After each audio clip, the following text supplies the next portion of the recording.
Hi, everybody, and welcome to a next episode, actually our very first episode of In the Lead podcast. And today is with me, and I'm very excited, Michele Ferrario, co-founder and CEO of StashAway here in Singapore. Michele, I'm very thrilled that I have you here on our very first episode. Thank you. Thank you for having me. I'm a little bit nervous about being the first. You put me in a tough spot. It's going to be fine. It's going to be fine. I love our conversations. We actually talk quite a lot about leadership.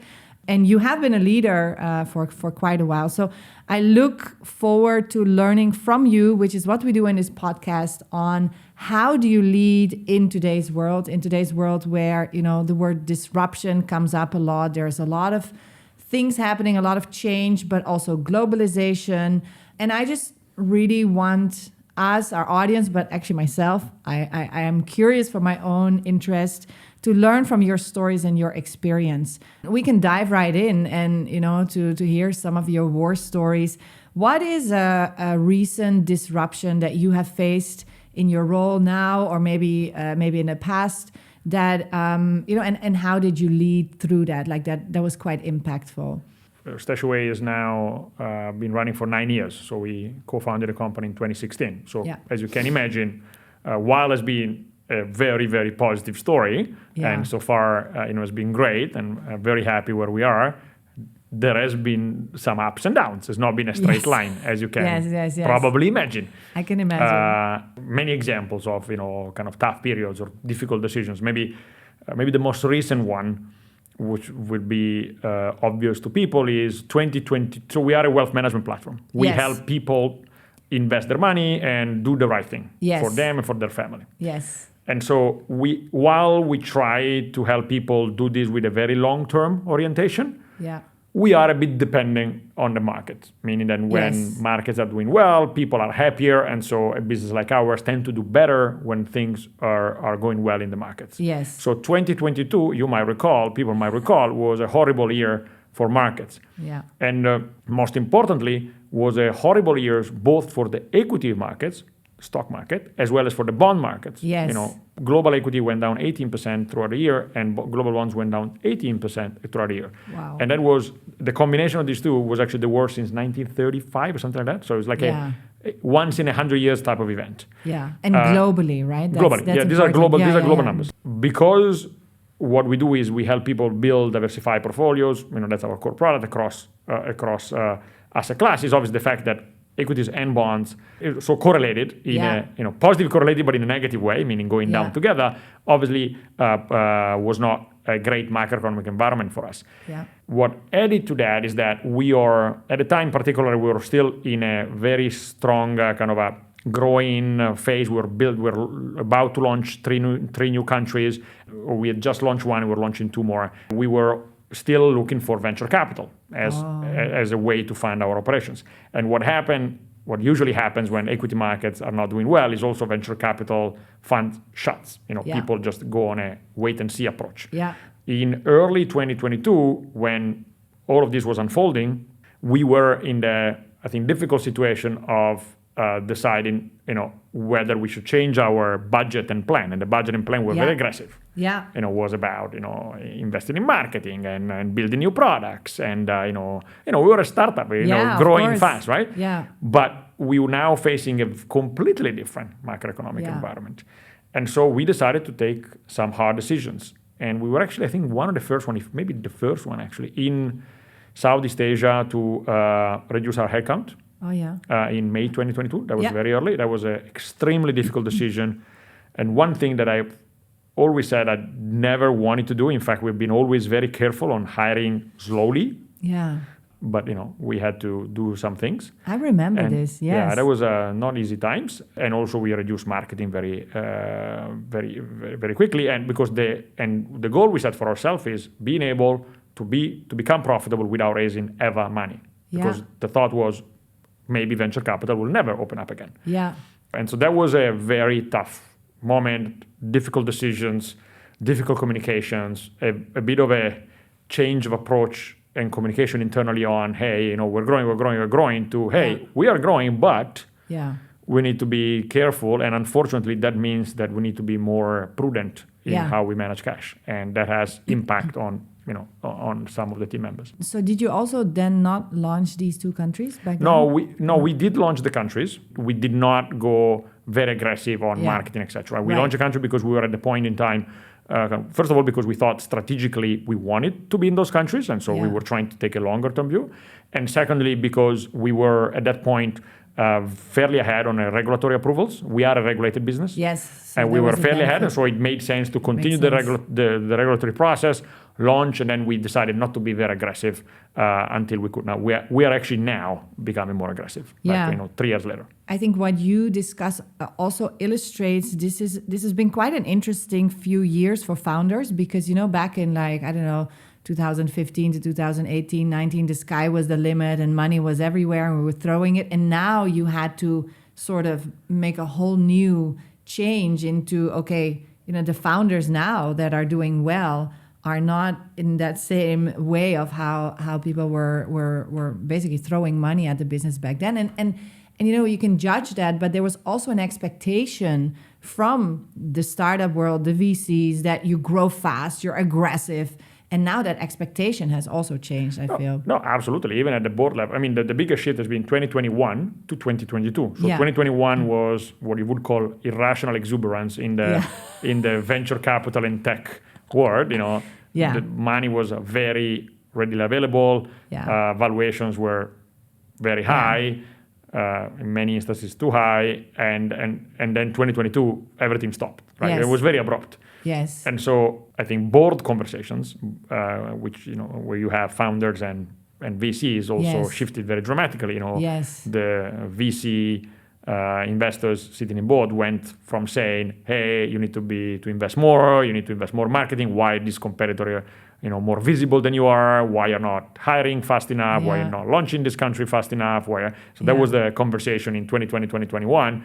And then in 2022, the conversation was, hey, why are you losing money? You sure you need all these people? And so it was a very abrupt shift. And obviously, I think it's easier to do this shift quickly if you are a bit more detached from, if you're a board member, you're a bit more detached. I think as you get closer to the business as the CEO, as a C-suite member, as a manager, obviously it's more difficult also because I personally believe that you need to always have a sense of direction that you give to people. Yeah. And so you can't go, yesterday everything was white and today everything is black. Yeah. And so I think the job of a leader is, making sure that everybody in the company, especially in a young company, know that things can change and you might go kind of a slightly change directions over time, but at the same time, it's not white to black, it's maybe, light gray to dark gray. Yeah. And you need to manage that a little bit. Otherwise, I think then you start having lasting impact on culture, on retaining the right talent. Because in a white situation, you need certain type of people. In a black situation, you need other type of people. And most importantly, in a white situation, certain type of people thrive. And in a black situation, other types of people thrive. Yes. And so while you might need to think about it and you might need to adjust your team members, again, if you actually are able to keep the bar a little bit more steady, go around the obstacles without changing directions completely, you might be able to actually have a more stable team over time. And I think in order to do that, you just need to know where you're going long term. You need to have a strategic clarity of where you want to be. You know there's going to be ups and downs, and you need to maybe turn a little bit left, turn a bit right. But ultimately, more or less, the direction is that. Yes, agree. Because this is exactly what it means to be in the lead, right? You have board members, investors, all kinds of parties around you that have an opinion about what you should be doing. Yes. And it is very black and white to them. But in the meantime, you are there with your employees, with your customers, with everything that you have built, and you are almost holding the space, like how much of that am I letting in and letting affect, and how much do I need to, protect is not the right word, but, hold it together for what you have been building with your eyes on where you are going. Absolutely. I don't want to talk about soccer because the Italians are not as great as the Dutch. But I'm not going to respond to that, but I'm happy to talk about soccer. But we have a saying in Dutch that in the Netherlands, when it comes to soccer, we have 17 million head coaches because everybody sitting at home has an opinion on how it should be done. And I think that is also how it is in business. Like people look from the outside and think, oh, we should be doing this, you should be doing that. And in the meantime, for you to hold that position, stay calm, hold it together, like that's quite something. No, absolutely. And you're right that, external people will have very clear perspectives. And then reality is that once you go into the details, things might not be as clear. Yeah. And, the beauty of just being a board member or an advisor or a shareholder is that you don't need to go into the details. Yes. And so you can have the luxury of, giving a perspective. Now, I think that that's actually very helpful. Yes, as I a think CEO. so So I on purpose have a difficult board, meaning that I have a broad board of very opinionated people. Yeah. Which obviously makes my life more difficult, Yeah. but I think adds a lot of value. Yeah. Because it challenges not just me and the management team to really think about, what our perspectives are. And sometimes we have conversations where, we come out of the board and say, actually, we haven't thought about it this way. Maybe we need to rethink that. And that's, I think, very helpful. Again, it'd be easier to have a group of yes men around us, easier on my life, but I don't think it'll be as good for the company. I think it's good to have some of these tough conversations once in a while. And we had, over the last 8 years, a bunch of tough conversations. And so actually one of the things I tell people is you might want to actually surround yourself with opinionated people that might not be 100% in agreement with you. You don't want too much confusion, but you also don't want just people saying yes, because then honestly, they're useless then. Yeah. I like that a lot because I think one of my views when it comes to leading through today's world is that you need to have originality, but originality of thought is not just creativity, it's also flexibility. So am I adjusting to my beliefs, which, I think you just illustrated, but it is also independent thinking and constantly seeking, am I biased? Do I have any assumptions? And one of the best ways to do that is actually in a safe place, right? There needs to be trust, there needs to be respect towards each other, but to have conversations with people that can really, really challenge you on that thinking. No, I agree. And the way I think about it is that, to me, there are kind of two official chambers to do that. One is the C-suite. So one is kind of the leadership team of the company, which is currently 6 people. Yeah. And, all very strong, opinionated, obviously in the details of broadly the company and specifically their own domain. If you are the chief product officer, it'll be obviously more detail on product than in marketing. And if you are head in marketing, you're more in the details on marketing. I think it's great to be able to create an environment where people are happy to share their disagreement in the C-suite. So we have one of the things we talk about is the concept of disagree and commit, which is an Amazon concept of. I was going to say. It's an Amazon concept of, you disagree, and then somebody needs to call the shots. And so, you don't always need to reach consensus. Yes. Ideally you do, meaning ideally you have a conversation and then actually there are clear facts that actually push in one direction. Yeah. But sometimes you can't things always. are not so clear. So you can't, and then so there might be different opinions. Yes. And so you want to make sure that then people say, okay, fine, we disagree, but it's your call. You decided to go this way. We're just going to go this way. I'm going to make sure that this way is successful. I'm not going to try to show you that the other way is better. Yeah, exactly. Because that's the risk, right? That's the commit part. Exactly. That's the commit part. So the risk is that, oh no, okay, we go your way, but now I'll show you why you're wrong. I'm waiting until this falls down. Exactly. Exactly. So that's the risk you want to avoid. So you want people to openly disagree, openly discuss, but then say, okay, fine, we decided that way, we just go that way, let's move on. And also your people need that from the C-suite. Yes. Because your people will look at my leaders, are they all aligned on this? Absolutely. Yeah. 100%. And so this is the C-suite level. And the second chamber is the board. Yeah. The board is a bit different because, as mentioned, the board members are not as much in the details, obviously. Yeah. But they have the advantage. In my case, my board members are mostly investors. And so what they do in their daily life is look at bunch of companies across sectors, across geographies. And they look at trends and they look at and they evaluate companies and they sit on other boards. And so what they bring to the table is that much broader point of view that is built on kind of seeing different companies and many companies every day. Yeah. And so asking me questions that I don't even think about because they're, I'm kind of a little bit closer to my domain. And so I think that's a different chamber to, disagree and discuss. And again, at the end of the game, you always need somebody to say, okay, this is my shots to call. And so this is the direction. Yeah. But it's good to make that decision after being challenged. Yeah, and in today's world, you need to actively pull yourself out of an echo chamber, even if you don't realize it's potentially an echo chamber. That's fantastic. Yeah. And I think that is also a good bridge to this idea of decision making, because what I see around is that for leaders, not just leaders, also managers, emerging managers, decisions nowadays, you're never going to be certain. There is so much ambiguity. What you decided today, suddenly tomorrow the world is different. And how do you deal with, a situation when you have to make a call, but the facts aren't clear or things are up in the air? How do you do that? Look, the reality is you need to build the perspective, and you need to get to a point where your perspective are not built on 100% facts, because it's very, in most cases, you will not have 100% clarity. If you're predicting the future, you don't know. There's just no way to know the future. By definition, you're always making a decision about the future. And so you just need to build the perspective. And the way, I think everybody does it differently. The way I do that is by talking to people. I'm not the type of guy that walk in a room and say, the world is black.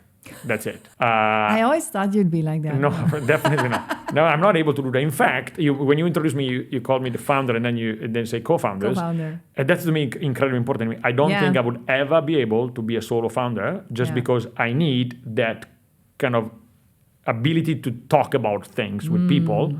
And so to me, having Nino and Freddie at the very beginning, and now a broader management team, has been extremely important to be able to build my own perspectives. Right. Because by thinking, by talking, by hearing people, by asking people, do you disagree with my views, is actually how I build a perspective. And so I build a perspective this way. In an ideal world, and I think that the best framework I heard about it is, I think Jeff Bezos saying, look, there are one-way decision and two-way decision. Reversible and reversible. So obviously, I don't think we are as structured as I wish on this topic, but ideally you get to a point where you know very clearly, okay, this is a reversible decision, so we can move ahead.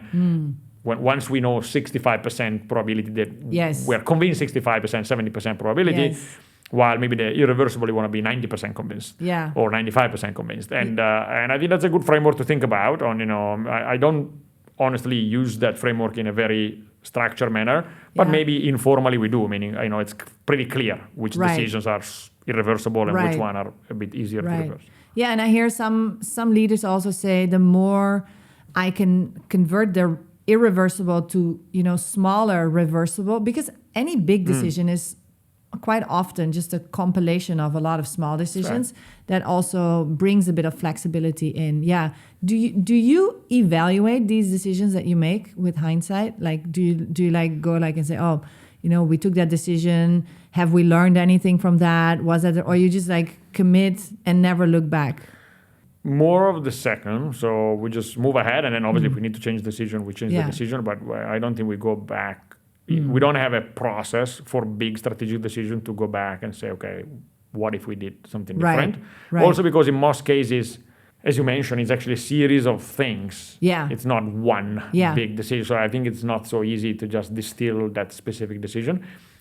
When you go deeper in the organization, we do retros. Yes. Like we launched that product. How did it work? Can we done it better? What can we learn from it? Yeah. So we do it at more specific level. We don't really do it at strategic level. Maybe there would be some benefits to do it in some cases, but again, I think in most cases, larger strategic decisions that are a combination of little steps, and so it's a bit more difficult to really understand. Yeah. And I think it needs to serve a purpose, because if you just like do an analysis for the sake of, it turns out it wasn't the right thing, then it's just not a so what, right? Like that. It's more about, if we want to train our decision making muscle. How confident are we are making good decisions? Yeah. And are we revisiting decisions where there is an opportunity because assumptions are changing or the world has been changing? What do we do? But yeah, if there is not much sense in, going back to a decision, then it's only creating work, which in startups we don't have a lot of time for. Nope. Exactly. Earlier you said also, you spoke a little bit about, the people, and as a leader, you have a big responsibility also to provide direction for your people, but also to empower them. I always think today's world, like we were trained by Hollywood and in the past that leaders know the way, show the way, and go the way. And I think still ingrained in a lot of our culture is this idea that, if a leader doesn't know, or if they're uncertain, or if they made a mistake, it's a bad leader. Whereas in today's world, there is hardly any one person who can know everything. So I feel that role has shifted from knowing to facilitating the knowing. And like I'm gathering inputs from everyone, right? How do you look at empowering your people to lead that way? How do you look at that? 100% agree on the fact, I would never be the movie star leader that you have described earlier. As I mentioned earlier, I'm more of a, I need to talk to people, I need to build my perspectives by leveraging other people's perspectives and making it my own in a way. To the point that sometimes I get to I get very convinced about something and I think it's my own idea. And then if I really think about it, it's actually this was not my idea. This actually came from this, conversation with these two people. But, then it becomes so mine. I become so convinced that, this is my idea. This one. That's good marketing. Which doesn't matter. Like, whose idea is it? It doesn't matter. But, sometimes I'm like, I actually, now I convince myself that this is, that it is something that I'm really convinced about. No, so how do you make that happen? So to me, there are a few things that I think about. One is empowerment first come with information and with being exposed to information and having context. Yes. And so I tend to give a lot of context whenever I talk about any topics. Like I always start with, let me explain you where I'm coming from, what is the context, what is the logic, etc. And I do this at any level of conversations. For the C-suite, so the 6 people that manage the company, what I've always been trying to do has been to actually give them the highest level of transparency by actually inviting all of them to the board meetings, which can fight back because, when, sometimes, board meetings can be heated. Yeah. But I think it's actually good for C-suite members to be exposed to it. And it's good for 2 reasons. One is because they just get first, direct context of, what are the representative of the shareholders, which ultimately own the company, think about, strategically what we should, what's working well, what's not working well. So they have that context. And secondly, also because, I think it's my responsibility to help everybody grow. And, if you are a C-suite member, your next natural step is, sitting on a board or being the CEOs of a company, etc. And so by being exposed, you learn all of that. So this is one thing that we had a board meeting yesterday and, all the C-suite was in the board meeting. And I think that's good and also gives them exposure and, everybody can talk about what is relevant on their domain. And I think that's useful. So that's one piece is access to information by receiving context, by being exposed to the context, etc. The second piece is having space. So having the ability to make decisions. And I think this is more difficult to standardize and say, because at what point the buck stop with you and above which point you need to come to me, we don't formalize it. Yeah, we're a small company, so 160 people. So, and as I mentioned, C-suite is 6 people. If you go one level down, it's maybe 20. Yeah. So we're not a gigantic team.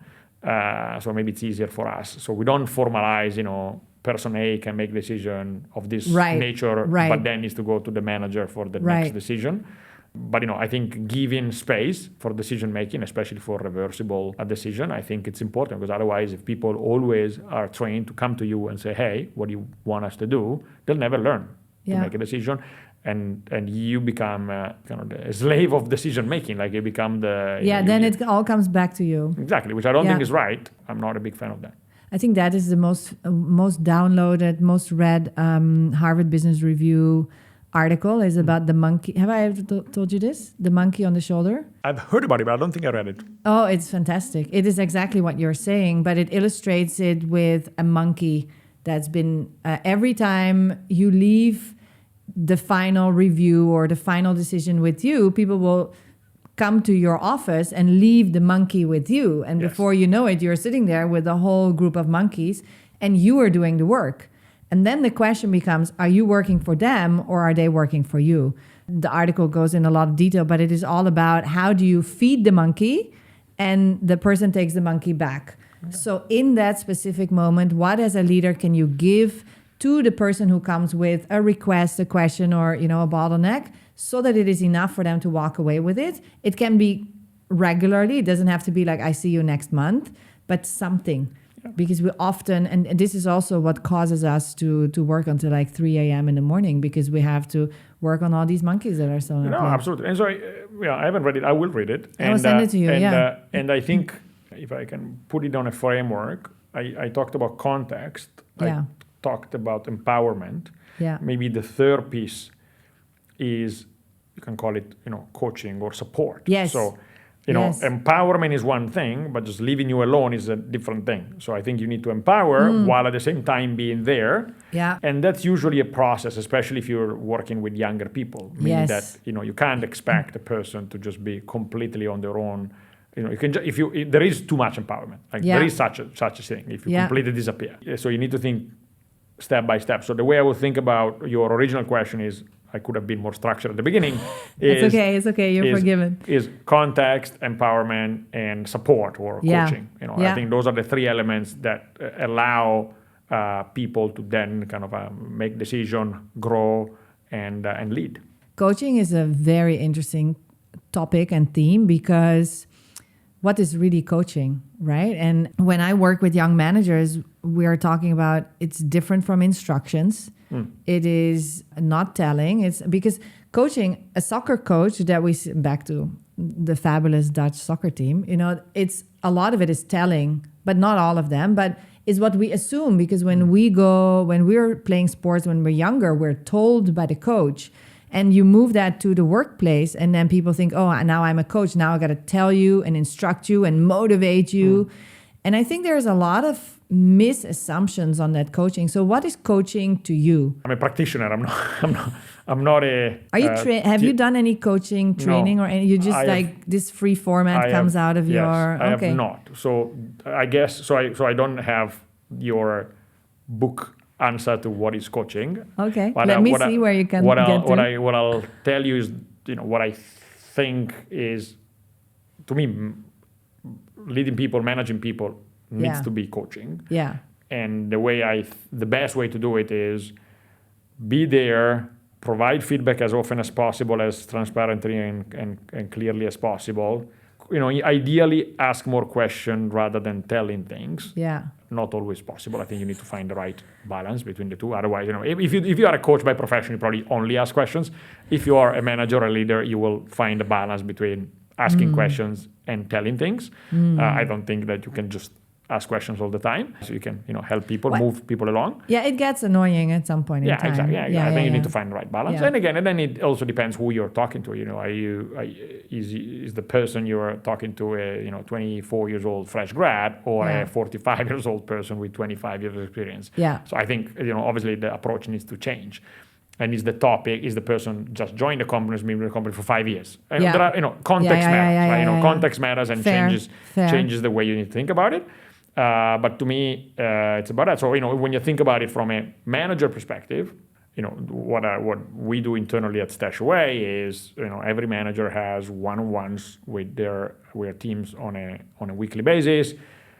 We encourage managers to use this time not just to talk about, what have we done last week, what we need to do this week, but also to kind of make sure that there is a bit of a deeper conversations about what's working, what's not working, what are the bigger questions, and also as a space for frequent feedback, which I have to admit, I think we're not yet where I think we talked about it many times. I don't think we are where I would like to be. It's just extremely difficult. Even for me, to be honest, it's extremely difficult to really give feedback constantly, quickly. And I think it's an incredibly big part of what I consider coaching or good management. Or Why good is leadership. it difficult? There is a space in time. So let's say that now I thought something about now. Give me some feedback. Yeah, and give it to me. Exactly. So I mean, in full disclosure, because I don't know if anybody, but we both come from, not together, we haven't worked there separately, but from an organization where feedback is like everywhere. Yeah. It is like in the DNA. So we like to think we're pretty good with feedback, though I think I'm terrible. we're probably, yes. I'm terrible. I can tell you very You openly. mean with receiving or giving? With giving. Receiving, I'm fine. You think? Yeah, I think, yeah. Because I was never given feedback from you. Maybe your feedback will be... Okay. Yeah, so give me some feedback. Come. No, exactly. Let's use this as an example. So actually I don't have any feedback, but let's say that I had some feedback from this meeting. There's the problem already. You don't have any feedback. I'm joking. Don't be too hard. No, I'm joking. No, so jokes aside, let's say we actually, this was not a two-way conversation, Yes. but it was a third person at the table. And you did something that, I had some feedback from you, maybe some positive and some constructive. Maybe I think you did something extremely well, but there are a few things that I think you could do better, right? Yeah. Ideally, I would tell you now, but there is a third person in the room. Right. I can't tell you now. Right. So then the next ideal thing is that at the end of the meeting, I take 3 minutes and I tell you. Yeah. It's very difficult to make that happen. Just logistic. And then so I write it down. And so the next big thing will be, okay, next one, I have a one-on-one with you 5 days from now. Yeah, but then it's too late. Then it's too late, and then more difficult to create the context. Maybe if I'm really good, I write down the context. So then, but then you need to be really good at doing that. You need to find the time. You need to be rigorous. You need to be extremely You need to have a rigorous. system. And exactly. Yeah. And I know what the right system is, which is, I guess, what I just explained. And we even have now a tool that we use. Yeah, I know. In theory, which we use to do this. I Yeah. don't think it's been so successful so far because I think it's just extremely difficult. Just It's very logistically. hard to set expectations. You can't reasonably expect a tool to fix all of this, right? No, I know. It's a process. It's a process. Even though I have been in that feedback culture for nearly 10 years, it was only maybe in the past 1 or 2 years that I had a massive aha moment, because I have a lot of clients who come, Anna, can you teach us feedback? We want to be feedback culture. It's everybody's dream, right? Yeah. Until I realized, Michele, the issue isn't feedback. The issue is that we haven't set expectations up front clear enough. And so then it is really hard to give feedback about something because we haven't really agreed. It's like I walk into a restaurant, I say, I'm hungry, make me something. The chef comes, makes me spaghetti. You go like, what the hell is this? I didn't want spaghetti. I don't like spaghetti.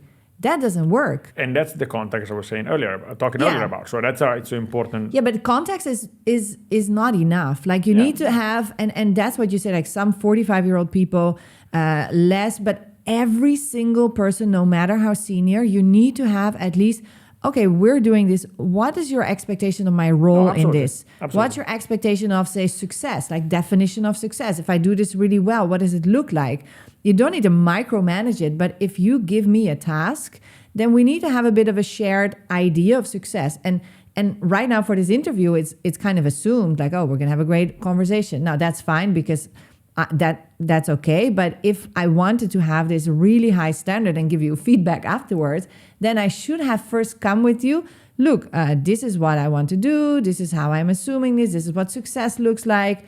And then afterwards, we can compare against what was the plan. No, I agree. So what we're doing right now at StashAway, actually, we're doing we should just kickstart an exercise trying to have, we call them scorecards. Yeah. The most important part of it is that we're trying to be very clear on outcomes for each role. Yeah. And these are role specific. I mean, obviously, then there is a person attached to the role, but they're role specific, not person specific. And, if you are the, CMO, these are the outcomes for the measurable outcomes. And this is not the next quarter. This is more like in the next couple of years. That's what the expectation is for the role. And then obviously out of that, you can think about a quarterly plan, half-yearly plan, or whatever the right cadence is, which goes into the direction of making clear what are the expectations, so that then you can give feedback, as you mentioned. I agree with you. And how much of that is data and how much of that is qualitative? It depends from the role, right?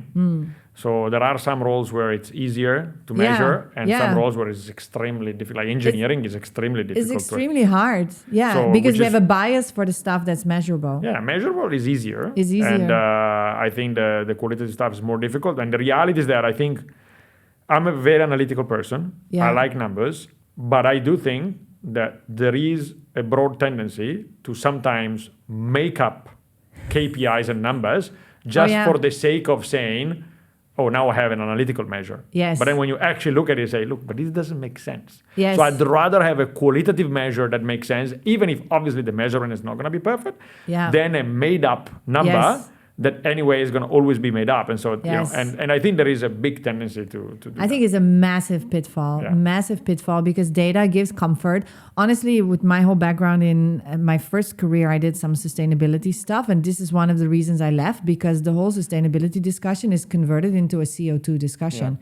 Whereas, how many birds we have, or how the water and the quality of living around us, all of that is so hard to measure that we have narrowed it down to the things that are measurable. Yeah, that makes sense. Yeah. I think one thing I do find interesting when it comes down to expectations is that, and that's this, right? It comes down to goals, it comes down to KPIs, OKRs, measurable, like all in a structure. But when I really started looking at it, like not the half year or the 1 year goals, but hey, I'm a manager, I have somebody that I need to give instructions for the next week or so. Like we have a feedback framework, or not just one, there is a gazillion feedback frameworks. Every company has their own, and you can Google, you can find many. You hardly can find any expectation setting framework. Yeah, fair. I find that quite interesting as well. I think it's a very fair point. I agree with you. Yeah. This is something that came up when you were also telling, like you have co-founders that you bounce around ideas with. And then I was thinking, oh, that's what I use Gen AI for, because that's how I expand my thinking. And I think it's really helpful for me to discover blind spots and, to think differently. I see the pitfalls, I see the shortcomings, but it is a new way, especially, as an independent professional to get more views on things. How are you yourself using new technologies, but also encouraging your team to, to stay maybe not ahead, but at least up to date on these new technologies? Yeah, so you're right that actually you could argue that a solo founder today might be different than a solo founder 5 years ago or 2 years ago. Yeah. Because maybe you can bounce off some ideas with some of the instruments. I'm an extrovert, so I prefer a person in the flesh than a screen talking to me. But I can see the value, and I do that once in a while. I on certain topics, as I frame my perspectives, I also now starting to use actually Gemini more recently, more than ChatGPT. Oh, Gemini. Yeah, I'm now Why Gemini? I don't know. I think recently I moved from ChatGPT to Gemini as my tool of choice. Really? Yes. I think Google has stepped random up. or No, I think you stumbled upon it, or you did your research? No, I just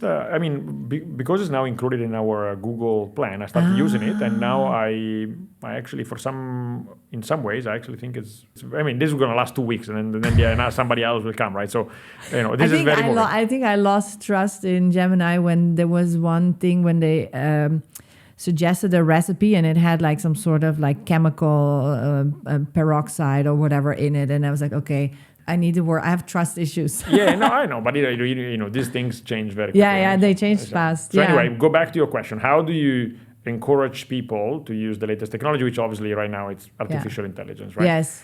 So 2 things. Let me talk about the world pre-AI. So my perspective has always been that you should not start from a technology, you should start from a problem you're trying to solve. And this is true if you are a founder. So this is one of the feedbacks I give when I do some angel investing. Is one of the core feedback I give to young founders is because when people come to me and say, hey, I'm going to use this technology to do X. Yeah. And I'm like, no. This is not the way I think you should think about it. That I think you start from, the problem I'm trying to solve is this. Yeah. And the easiest and best way to do it is this. And therefore, this is the technology underneath, which, by the way, might change over time. Right. And I think this is true both if you're building a company as well as if you're, within a company, within, even your family, and you're trying to just, solve a problem and then trying to find the best technology. So historically, I haven't been thinking too much about how you incentivize people to use new technology. I've been actually pushing people to think about problems and solve them. Then the technology is more of a tool rather. Right. Now, I think AI is slightly different. Yes. because I do believe that AI is incredibly transformational. Right. And I do believe that because it moves so fast and things improve and change so quickly, the only way to stay up to date is to continue testing, continue experimenting, continue doing things, etc. And so it goes a little bit against what I said earlier. Yeah. But I have been, and we have been as a company, telling everyone in the company for now more than a year, you need to be spending time testing and trying AI tools and understanding how they can make you better at whatever your job is, and whether tool A or tool B works best, et cetera, et cetera, et cetera. And so we've given quite a bit. So we've given a clear message, and we continue to talk about it. We have given quite a bit of freedom on which tool. So we haven't told developers, hey, you need to use Cursor, or you need to use Copilot. Sure. We actually gave a bit of freedom, and we're now probably starting a second phase where we might want to consolidate some of the tooling, because there is now a perspectives on what works best in our environment. But we've been fairly open so far and saying, use your tool, the tool that you think is best, experiment and just learn, and then let's see how these work out. So those are two things we've been doing now for a year. What examples have you seen that work well? I mean, there is across the company, right? So developers are using, obviously, AI across the board. On the marketing side, there is a lot of stuff that now, a lot of design that happens. But those are also the standard ones, as everybody says. Yeah, of course. I mean, but I think this is, and then obviously there is the usage that you mentioned earlier on, kind of how you refine your thinking on using ChatGPT or equivalents. How do you improve the written language of whatever a paper or something? Sure. I know these are known, these are obvious things. Those should be pretty standard by now, and I'll be honest, they are not. Exactly, I don't think they are. I find it surprising that they are not. But I agree, they should be pretty standard, but I don't think they are. And most importantly, things change every month or two, and so I think you need to make sure that you're not on the 3-month-old logic. You're now kind of you know how to use it better over time. Yeah. I read a post by somebody maybe a week ago saying, hey, you can give a tool to someone and the tool is great and maybe they use it once in a while, but until you put some constraints around it, saying, hey, now with the same 2 people or 3 people that is your team, you don't need to do X, you need to do X plus Y. Right. And so you're kind of you're kind of forcing people to actually use the tool to change something, to improve something, to be faster, to be more precise, to be higher quality, whatever the metric might be. Yeah. Because otherwise it just becomes a tool on the side that people use once in a while. So and that is, I think, the most difficult thing, especially because it's not super clear what are some of the enhancement that you can gain out of each technology. But so to me those are the kind of the two.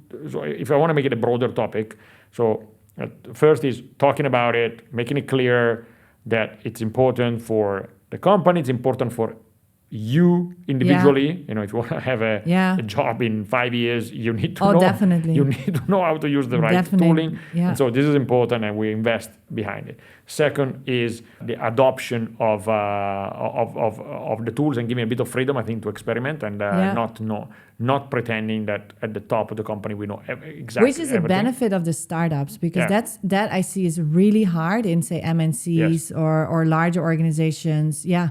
And I think that you're using your opportunity well, because as a startup you have more space to actually give that freedom. Yeah, and then I think third, the other thing we've done recently is actually we set up a dedicated automation team, kind of helps, I met one of them. Yes, that go kind of across the company, function by function, and tries to support people in, and it's called automation and not AI team on purpose, meaning that sometimes AI might not be the right technology. Exactly. And so we are trying to automate work. Now, most of the cases probably there are some AI components to it, but it's not the only thing. And so I think that's the kind of and this I think has a number of uses. One is obviously just getting stuff done on automating product, but the other thing is that it reinforces the first message.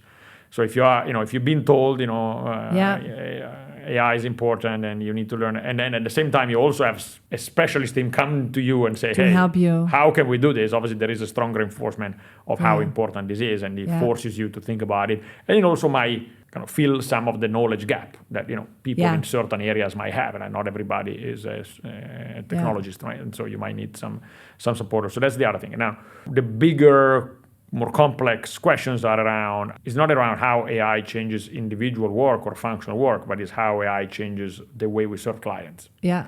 And that, I think, is just an experimenting topic that you need to kind of continue going through. Are you doing any of that? Obviously we are experimenting and thinking about it and Yeah. talking and testing things. And I don't think the answer is obviously do it as much as possible. I think No. I think on this you need to go back to the first approach I mentioned, which is, what is the problem you're trying to solve? Is this the best technology, yes or not? Yeah. I think, and because otherwise it becomes gimmicky, which is not really what you want to do. hard because is it the best technology now, or is it going to be, like, for instance, there's a lot of chatbots, right? And personally, I'm extremely annoyed easily with chatbots because, like everyone else, I think I'm smarter than a chatbot. I once actually got stuck in the chatbot by OpenAI, which you can only imagine. So I'm a professional user of OpenAI. I use it from the back end to run, in the API. And there was a wrong setting, and within no time, it had billed $500 within literally 5 minutes. And I had a cap per month of, I think, 200, which is a lot in the world of, AI. Back then, at least, this was like a year or two ago. And I remember that to flag this, it was their issue that the limit should have kicked in. But to flag this, the only really way was to chat with, and there was a chatbot, but it was also not the best version of ChatGPT. It was so limited. And then I realized by doing some search online that if you start saying, I'm a European citizen, because there is then you apparently get prioritized. So I had 4 different chats going. I got so frustrated, and it took me quite a while to get through. But I think this is, and then the tendency is okay, let's not use chatbots, because you can actually alienate quite a lot of customers right now with experimenting with these technologies. But on the other hand, you have to be on board because they are getting better. I'm having fantastic conversations with ChatGPT separately, just not with the customer service bot from OpenAI. No, absolutely. Look, I think the right way is to, again, you need to think customer. When you start thinking front end, you need to think customer first. Yeah. What are you trying to solve for the customer? What is the best way to solve it? What is an escalation point? If something goes bad, how easy it is to talk to a human being, etc. So this is, I think, extremely important to always keep in mind. And again, while internally, I think this is one exception where I'm okay, let's actually put the technology before the problem a little bit. Just because you need to learn, you need to test. I think when you think about client-facing topics, I don't think that's the answer. The answer is no. Let's start from the problem we're trying to solve. Yes. And it is true that there are some problems that AI helps a lot with. I think to your earlier point, you start with a problem, but sometimes there are problems you didn't realize you have because we are in our assumptions. We are accepting it to be part of life. Example, a CEO, I know, a founder of a fintech in Europe. So his rule is for the past year, I think, every team in his organization every month needs to come with one proposal on an implementation of use of Gen AI or AI in general. And this was around the time when they just got custom GPTs, and I think now with agents and everything. So one example he named is, because it's a fintech, they have fraud detection, and they have to report that to MasterCard, I think. Yeah. So he said every time we did a report for MasterCard is 20 minutes of our job. And that we didn't see that as a problem. We just assumed it's taking 20 minutes.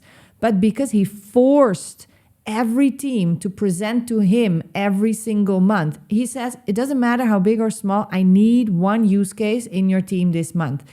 And one of the use cases was, this fraud detection. And they made it such. Did they solve it perfectly? No, but it helped. And they reduced it to 2 minutes.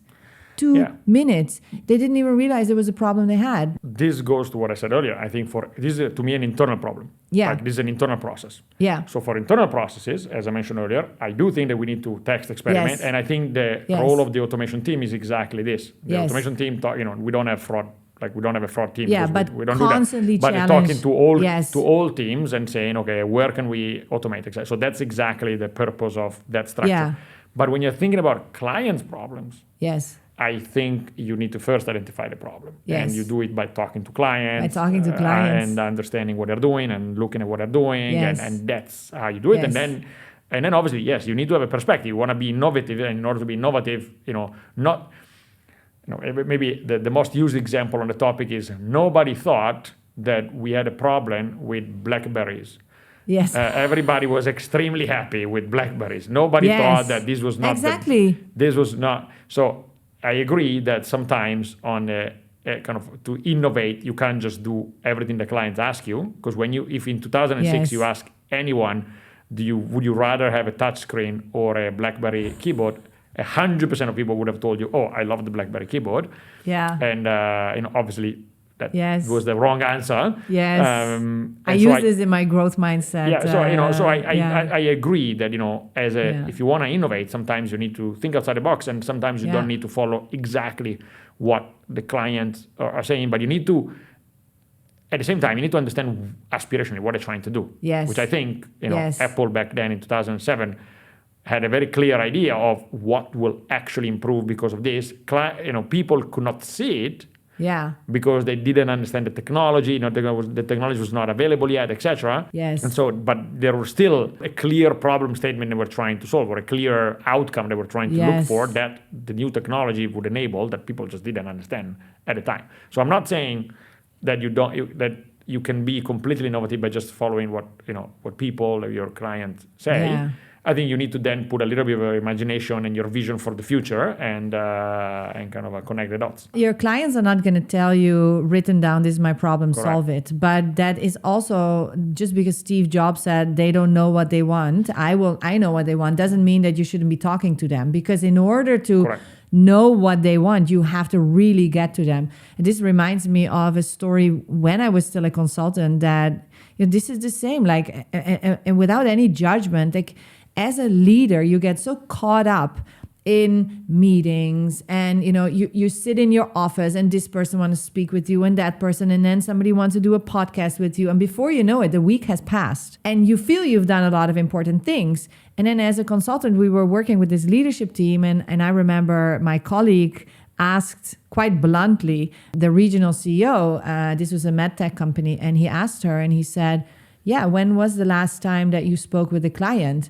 And she's the regional CEO, but of course she has a sales team and it is medtech. So these are massive projects, right? Like it's not, I think this was in January or February, and she was quiet. And you could see she respected him and appreciated the question. And then she said, November, and thank you, because now I realize I need to have, and that changed everything. They brought customers into every leadership offsite, every meeting. She made sure every week she spoke to 2-3 different customers.